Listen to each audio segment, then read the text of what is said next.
Okay, so a few things you need to know about this. If you're already in grade 12, you have done some of this content with me. If you're in grade 11, you may not have. So what I will do is I will take it slow, go through each one, make sure we understand the concept and be able to answer the questions. In this case, we have two uncharged conducting spheres standing over here. We bring a rod close by to it. The rod is negatively charged. So when it says originally uncharged, it simply means we have positives and negatives in each one. A mix. They're balanced. What happens now is when I start to bring this negative charge, you might know that a minus and a minus, they should repel with each other. They will run away. And you may also know that a minus and a plus will attract each other, so they will come together. In this case, this will repel the electrons to the other side. So these minuses will go here, which basically means this one will be negatively charged. Over here, only the positives remain. This will stay positively charged. So you're looking for an answer which has a positive on the left and a negative on the right. So in this case, our answer would be D over here. This is all the positives and this is the negatives. Just bear in mind, it's only the electrons that are moving. The protons are fixed in place. Only the electrons move. So that was question one. Another question here is a small solid sphere of an insulating material. That will be important. It has a negative charge distributed throughout it. A small solid sphere, which is a conductor, also important, is negatively charged. So the idea here is if it's an insulating sphere with negative throughout its volume, they are fixed in place. They cannot move, they cannot rearrange, they will not be able to polarize. So before you even look at the answers, you know that it has to look like this, and automatically all the way through. A would be disconnect, this would be wrong, sorry. D would be wrong. One of these two must be the answer. Now, the second sphere, that is a conducting sphere. That means the electrons are free to move around. Because this is negative and it's coming close to this one, just like we did over here, the minus charges will end up repelling over here. They will run away to the other side. So that means we need to find a sphere which has something that looks like this. And in this case, C is the best answer. We have the negatives on the other side. In this case here, it's asking you for the force between 2 point charges. Now, I have just done this with my grade 12s. There is a general formula that is related to the force among charges, and this is Coulomb's law. It's even given you the value for K. Coulomb's law is F equals K Q1 Q2 over the distance, which is R squared. Yes, sorry, can I help you? EmSAT, yeah, on this Teams, like. It should be in the email that Miss Cynthia sent. If you click here, it will take you straight to the team. If you open Teams, you will see 0 period, and my meeting will be there. It'll say join. And bring the girls here then. They're right next door. Bring them here. Sorry about that. So this, for you, those of you who are in grade 11, this formula is almost identical to the formula you are taking in grade 11 for force between planets and masses. That's G m1 m2 over r squared. That rule is exactly the same, but of course the G is K and the mass is Q, charges. That is the idea here. Once you solve this, you can just put the numbers in directly. I'll quickly put the numbers in for you. 9 times 10 to the positive 9. Multiply that by, now this is 3 microcoulombs. Microcoulombs basically means that it is times 10 to the minus 6. 3 times 10 to the minus 6. Girls, open up Class Kick. You will see everything here. Yeah, you will see me writing on the screen. I'm on page 34. Yes, I don't need this. Alright, so I'm doing that, then I'm going to multiply by Q2. Q2 is over here. I'm kind of running out of space, but times by 5 times 10 to the minus 6. I'm going to divide all of that by the distance. That's centimeters. That's not good either. It must be in meters. So that'll become, you divide by 100, 0.50 or just 0.5 squared. Now, another point to make is, even if these were negative, you do not write the minus here. This is magnitude only. So we just put the value of the numbers, the 3 and 5. If it was minus 5, it doesn't matter. You just write the 5. Sticking that into your calculator, hopefully you will get the answer of this, 0.54. newtons. Alright, over here is the same idea as above. It's asking you for the charges and the electric force. Same formula, but hold on a second. We have a charge here. There is a charge here and here. So actually, he has two charges. Well, not two charges, I should say, two forces. This one will be plus and plus, they will repel. He will have a force going downwards. This will be force, I can call it force 1. However, over here, you can see that this is on the x-plane, and that's minus, and that's a plus. He will be attracted to this one, that's F2. So there's a little bit of vector addition that we need to do in this case. Actually, you won't just simply calculate both and add them. You would have to do something called Pythagoras, which I hope you're aware. As you know, the result is kind of going to go that way. So if I was to make this into a little vector diagram, I would have force 2 going to the right, the one which is this one here, and then force 1 coming down. Force 1 is coming down. Force 1 here. The resultant is this. This is the resultant. This is the final resultant. FR, I will call it, the final resultant. You must calculate this. Before you calculate this, there's a couple of steps involved. Unfortunately, this is going to take a little bit longer than usual, but no problem. You calculate the force between the top two charges, the top and the middle. So that'll be F equals K, I will name this F1, K Q1 Q2 over R squared. We have Q1, this is going to be, let's say here, 4 times 10 to the minus 6. We have Q2, 2 times 10 to the minus 6. And I'm dividing that by the distance squared. So this is 0.2 in meters squared. I'll put the numbers in like this. 9 times 10 to the 9. Multiply that by 4. I'm going to write micro because I don't have space. Multiply that by 2 micro. And I'm going to divide all of that by 0.2 squared. Solve it. You will get the answer for F1. You will get the answer. You do the exact same for F2. I would have to do the same for F2. F2 equals KQ. Now it's these two charges now. I will call it maybe KQ2 Q3 over that distance squared. And same rules apply. 9 times 10 to the 9. Multiply that by Q2, which is, I've called this one Q2, haven't I? So that will be 2 micro. I will write 2 micro. 2 micro, multiply that by Q3, which is here, minus 5. Remember, absolute value only. I will only write 5 micro. That means times 10 to the minus 6. I just don't have the space to write it. Divide that by the distance squared, which is what over here? 0.30 squared. 0.30 squared. Are you girls in? Yes? Okay. 0.30 squared. Solve that, you will get F2. Okay, so now I have figured out the value, F1 and F2. These are done. To find the resultant, that is going to just be Pythagoras. That will be the square root of F1 squared plus F2 squared.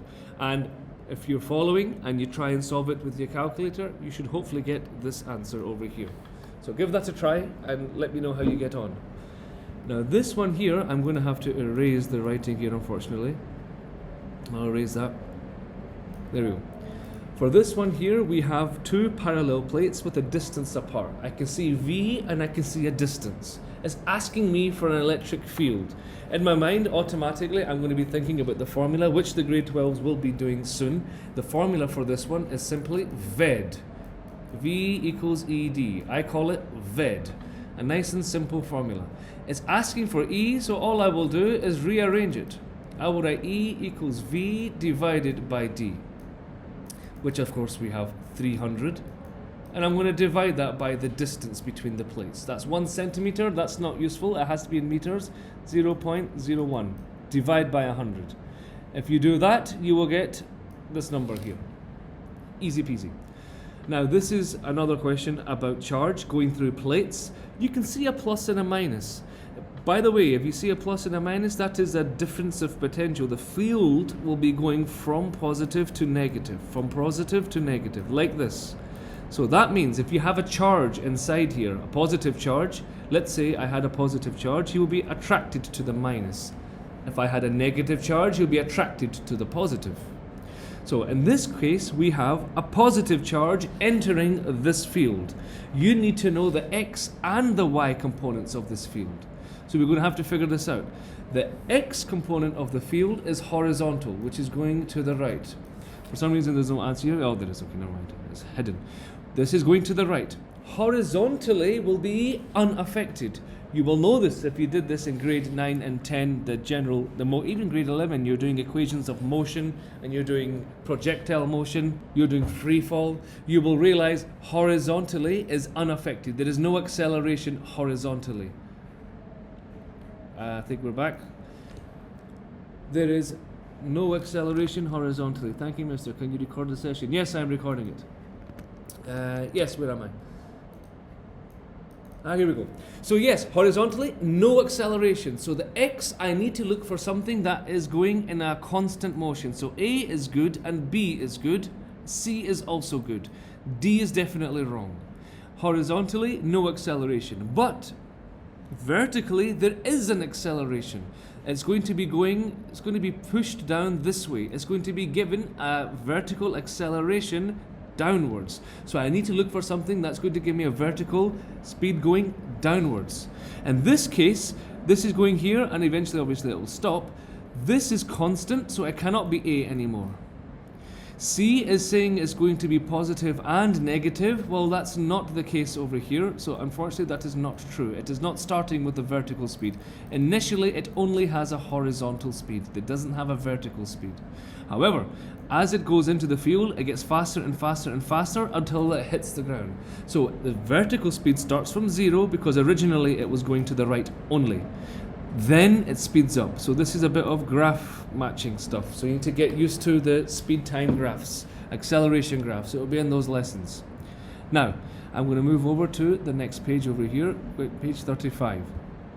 In this one here, we have charges inside some enclosed surface. We call it a Gaussian surface.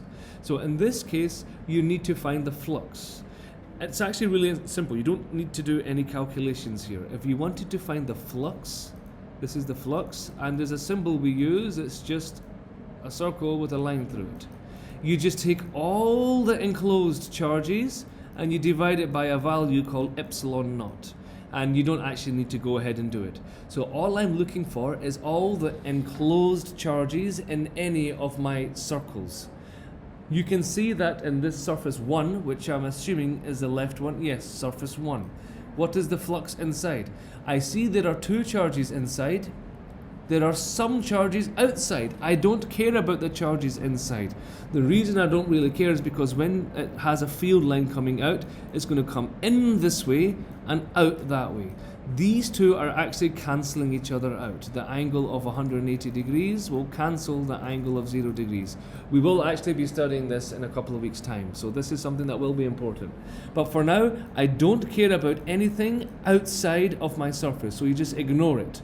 We are only looking at what's inside. What do we have? Plus 4 minus 1. Plus 4 minus 1 is 3. 3 divided by epsilon. So I'm going to write 3q over epsilon naught. Epsilon naught. So in this case, the q is given me the charge. It's microcoulombs. So instead of q, I will write microcoulombs. That's micro. I've ruined that. Let me try that again. Microcoulombs. Like that. And of course, the answer is B. 4 minus 1 is 3. If I asked you for the second one over here, what is the enclosed charge over here? Minus 1. So you would have picked the option D for this one. You would ignore everything else and you would pick option D. This one here is not enclosed at all right now, so it's not part of any of the calculations. I would have to enclose it so that it has a field radiating in all directions passing through the surface, the Gaussian surface. That is not the case, so I am ignoring this in any of the enclosed surfaces. So the next question might ask you for surface 2. Now over here we have field lines for an equipotential in a region of space. So what is it asking for? The electric field being the greatest. So we have a bunch of options. The idea here is the field lines that are closest together is the strongest. So they're really strong here. They're really strong. They're very close together. If they're further apart, they're the weaker. So C would be the weakest. That's not what we're looking for though, is it? It's asking for the strongest.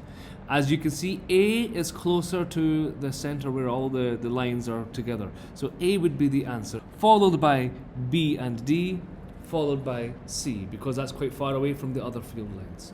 So that makes sense as well. In this case, we're talking about battery and capacitors. So you need to know the idea of what capacitors do. A capacitor stores energy. A capacitor, you can bring them in if you want. Yes, just as long as they can see. Yeah. So a capacitor stores electrons. We have a battery. Electrons are going to be coming out of the battery and they're going to be going onto the plates. They're going to be stored on the plates. So you will end up, let me draw it a little bit bigger here. This is a capacitor like this. These are two parallel plates. Electrons might be coming here and they will be stuck here. There is a gap. They cannot cross the gap. They will repel the electrons that might have already been here. Those electrons will run away, leaving a positive side over here. Essentially speaking, this side will be positive and these are stuck. This side will be minus. This side is minus, wrong way around, sorry. That's minus, that's plus. This is minus, that's plus. Same thing over here. Let's say the electrons are coming out this way. You can choose the direction, it's not important. I'm just picking this. 1, 2, 3 like this, and this is plus. Over here, same thing. We have the electrons coming down, minus, minus, minus, and over here, minus, minus, minus, and over here, minus, minus, minus. So there's a lot actually here.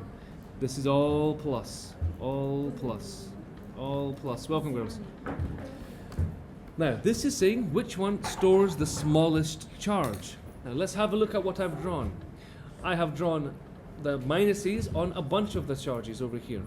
You can see that over here I have electrons stored on this plate and this plate. So that stores some charge. This one here on the right, Z, that stores a lot of charge. We have this, this, and this. 1, 2, and 3. The problem with Y is I can store the charge here, but they're blocked. They cannot pass through to here or to here. So we are stuck. We only have one plate here. We have 2 plates here. We have 3 plates here. In this case, smallest stored charge must be Y. The greatest would be Z because the path can lead to 3 different plates. And the medium will be this one because the path leads to 2 different plates. So that's the idea for capacitors. They store charge. A rule for capacitors is, if we don't reach it later, is the exact opposite of resistance. The rules for resistance. You may have to calculate resistance in series and parallel. You may know that from R1 plus R2. For parallel, this is R series, by the way. For R in parallel, you might realize that it's 1 over R plus 1 over R. That's the rule for parallel. We had a little trick here. We did -1. Capacitors are the exact opposite.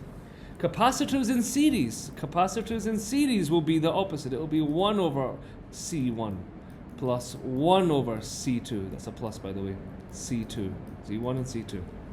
That's for capacitors in series. You can do the little trick. Capacitors in parallel will be adding them on. C in parallel will be C1 plus C2. So you can see that in parallel, the capacitance is greater. These are parallel, we have a greater capacitance.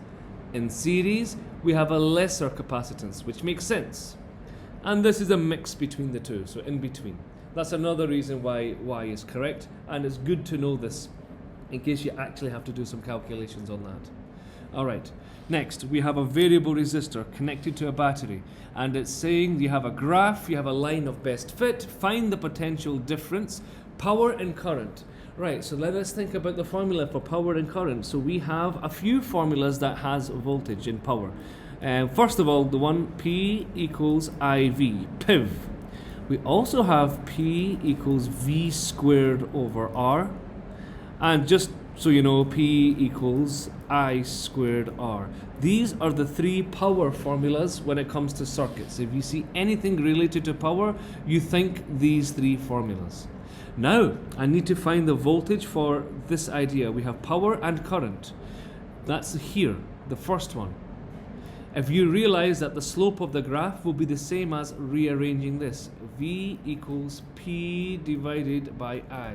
If you're a math wizard, you will realize that P divided by I, P divided by I. That is the slope, rise over run. So all I need to do is calculate this slope and I will have my V.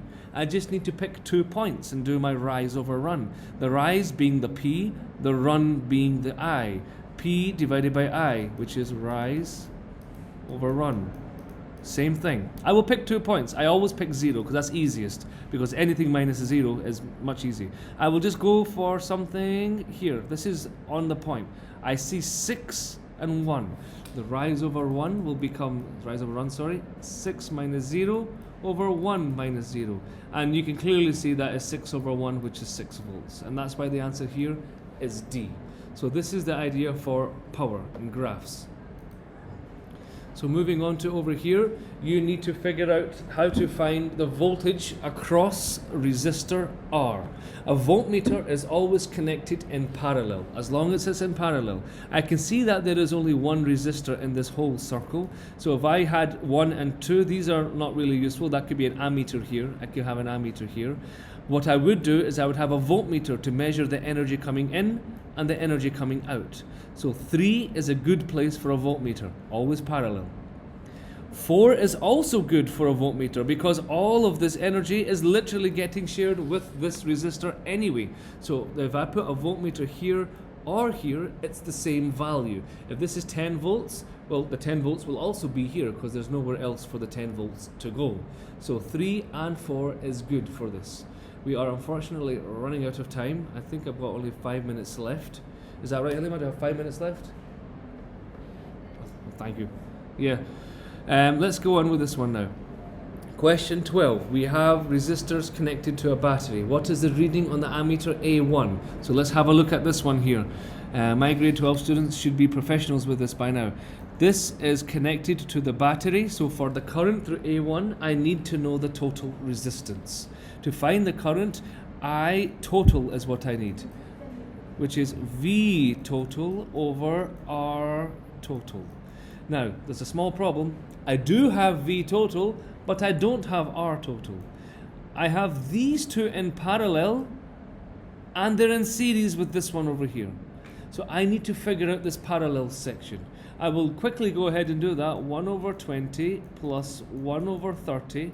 This is to find the parallel section of the resistance to the power of minus 1. And if I was to stick that into a calculator, I'll quickly do that for you now. Might as well do some actual solving, shall we? 1 over 20 plus 1 over 30, 1 over 30, in the bracket to the power of negative 1, I get 12. It should be smaller than the smallest resistor, that is 12 ohms. 15 plus 12. The total resistance is you add them. So I will do 15 plus 12. 15 plus 12, of course, is 27. 27. Mental maths. Very good. Now, all I'm going to do here is V9 divided by 27. 9 over 27 is a third. 1 over 3, which is 0.33. So that's how you will do a little mixed circuit like this. Alright, what's next? We have another one here. This is another mixed circuit. It's asking you for the power dissipated by this. Remember, we have 3 formulas. We have P equals IV. P equals V squared over R. And P equals I squared R. I need to know 2 things. Either the voltage and the resistance, or the voltage and the current, or the current and the resistance. Clearly I have the resistance. So an easy one for me to do probably would be to use either this one or this one. The thing is, I don't have the current or the voltage here. I can quickly go ahead and find it. It does involve a couple of steps, but it is easy to find. I will do pretty much the same idea as here. I want to find the total voltage here. In order for me to find the total voltage here, well, I need to know the resistance over here. I need to know this. I will do the same thing as above, 1 over, 1 over. I'm going to not write it out just to save us some time. I'm just going to go ahead and try and solve that now. In a bracket, I'm going to open it up. 1 over 120 plus, in a bracket, 1 over 150, closing it all off, to the power of minus 1. This gives me 66.67 ohms. This resistance is 66.67 ohms. Now from here there's two ways. You can use a voltage divider or you can calculate the current. Now I'm going to be consistent to what I've done before. I'm going to calculate the total current and you'll see why in a second. I'm going to find I total is V total over R total. This is going to help me with the total current, which is going to help me find the voltage. So there's a couple of steps. This was step 1, this is step 2. 9 divided by 166, 166.67. 9 divided by 166.67, I get a small number, 0.054 amps. That's the total current flowing. That isn't the current flowing through here because it gets split. So what I can do is just find the voltage used in this whole section. V equals IR for the parallel section.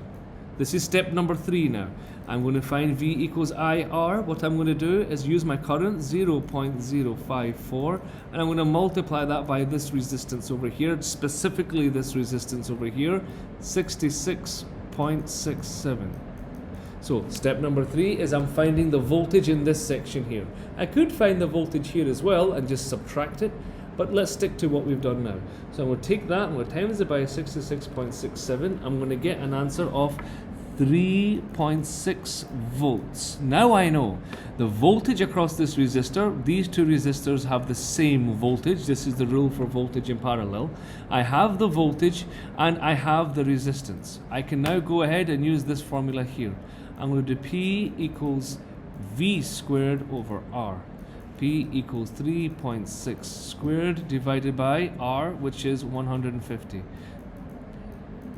And I will do that now. Let's try it out. Divided by 1, so I'm going to do 3.6 squared, and I'm going to divide that by 150, and I will get 0.086 or 87. I'll call it 87, and that's close enough to this. The reason it is not exactly with this is because I rounded over here, and I rounded over here, and over here. So that is going to make my answer a little bit different to the final answer.